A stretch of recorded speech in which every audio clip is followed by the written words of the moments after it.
Dear friends, let's finish the love song of J.Alfred Prufrock.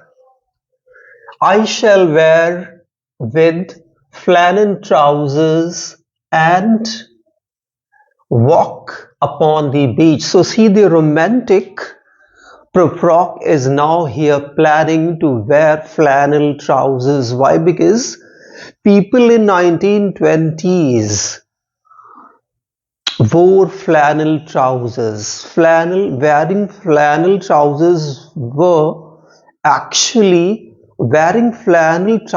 was actually in vogue.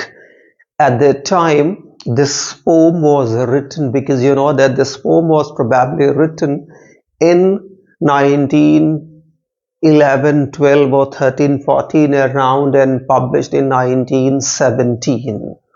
So here romantic self of Prufrock is planning to wear flannel trousers and walk along the sea beach. Why? Because he had seen young men and women in fashionable dresses walking along the sea beach, talking of love with a broad smile on their faces.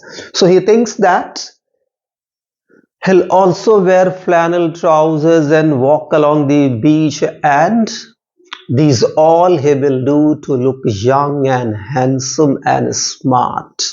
And these all will help him get the favor of that young lady he is in love with.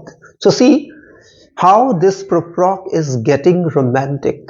This romantic self of Prufrock is getting slowly and slowly romantic, and that's why this version of Prufrock is very much different in comparison with the previous version of the Prufrock or the old version of the Prufrock. I have heard the mermaids. See, and this Prufrock is talking about mermaids. Mermaids, imaginary creatures, half of the body of women and half of the fishes with the tail. So he says, I have heard the mermaids singing each to each. Prufrock knows. If Prufrock here talks about mermaids, it means he must have heard about those folklores or folk tales, all about sea, just all about those imaginary sea creatures with the upper body of the women and lower part of the body of the fishes with the tail. And these imaginary creatures were said to sing for the brave, adventurous sailors. They sang so sweetly, so lovingly, that the sailors threw themselves straightway into the ocean. So see, here this romantic self of Prufrock has found a way to escape the harsh reality of the 1920s, the world that was just going to undergo and just going to first of all witness the horrible First World War and the mass destruction that World War first caused. So you can better understand, to find a way to escape is very natural. See, John Keats, through his beautiful odes, tried to find a way to escape the harsh reality of his life, that how he lost his mother because of tuberculosis, how tuberculosis killed his mother, killed his brother, and at last killed himself. So Keats tried to escape the harsh reality of his life in the 19th century, and here in the 20th century, modern man like Prufrock try to escape the harsh reality of that time, harsh reality of that World War One. And it's all because of that here Prufrock, the romantic self of Prufrock, finds a way to escape the alienation, escape the loneliness, escape the sufferings, escapes the horror and fear of his own time. And that's why here now he imagines, he recollects that tale, that folklore all about the mermaids.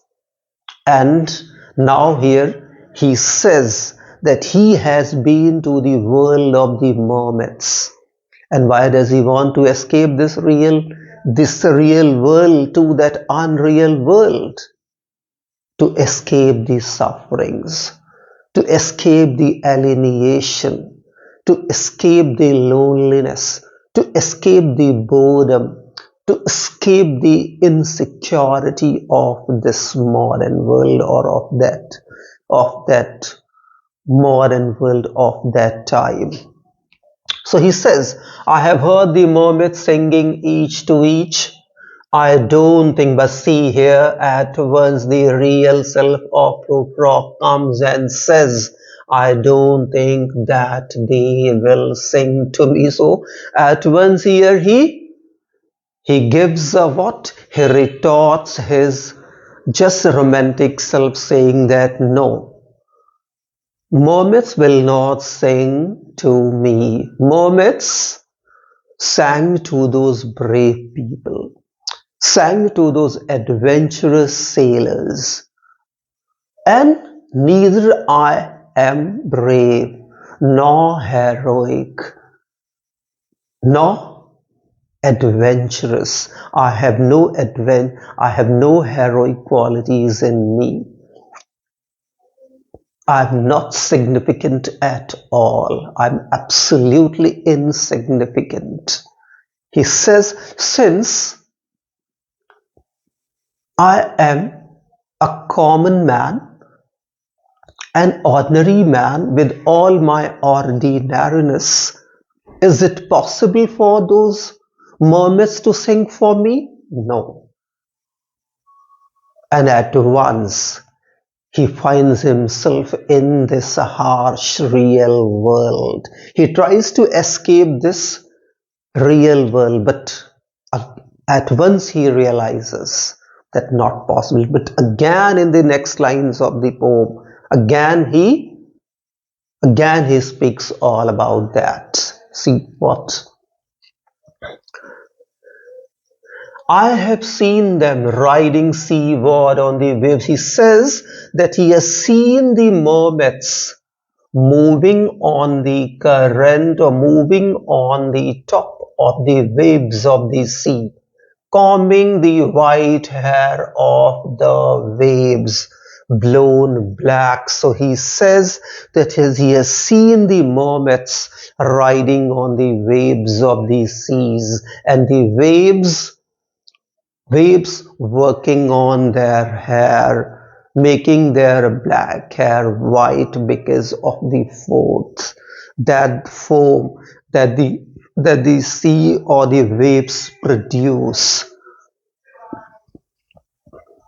When the wind blows the water white and black, so when the color of the water of the sea just actually changes because of the blowing of the wind, we have lingered, means stayed in the chambers of the seas. And now here he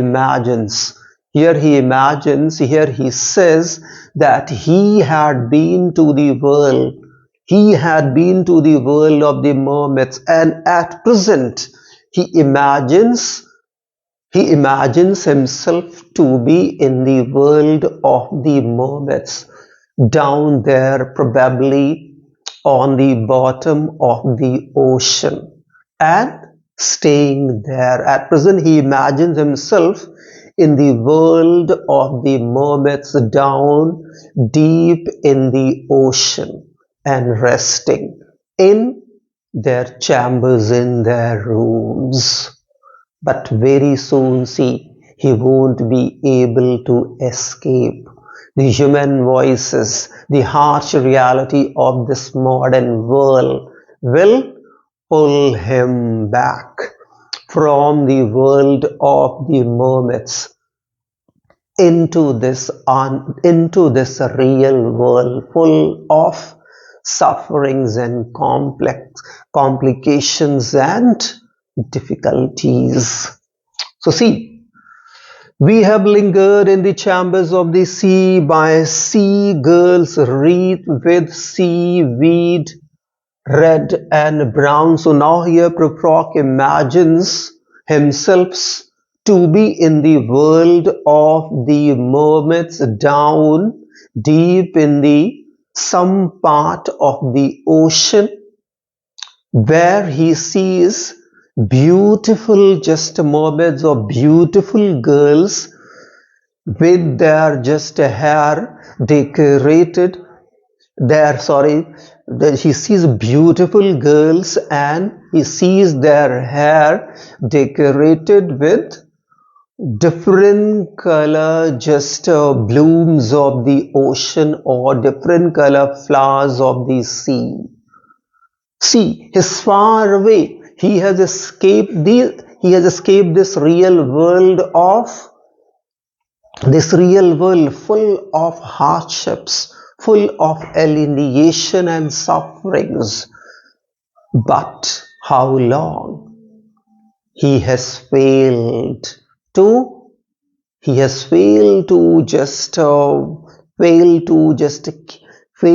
turn his deaf ear to the harsh reality of this world.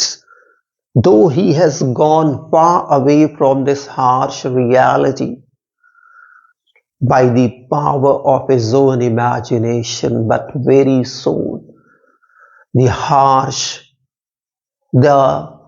reality or this harsh sound of this real world reaches there and forces or drowns the romantic self of Prufrock. And with that, here the poem comes to an end. See what? Till the human voice wake us and we drown. And here he says it means till now Prufrock was in a kind of a daydream, was simply and slimply probably imagining. So maybe he was dozing and his mind was active. There was a flow of thoughts. And with that flow of thought, Prufrock was the real self and the romantic self of Prufrock moving here and there, talking this and that. But here, the real voice of this human world or the voice of this human of this world here pulls Prufrock, drowns the romantic self of Prufrock and brings Prufrock back into this real world, and with that Prufrock forgets all about that unreal world, that flow of thought, or that flow of thought that was going on and on and on.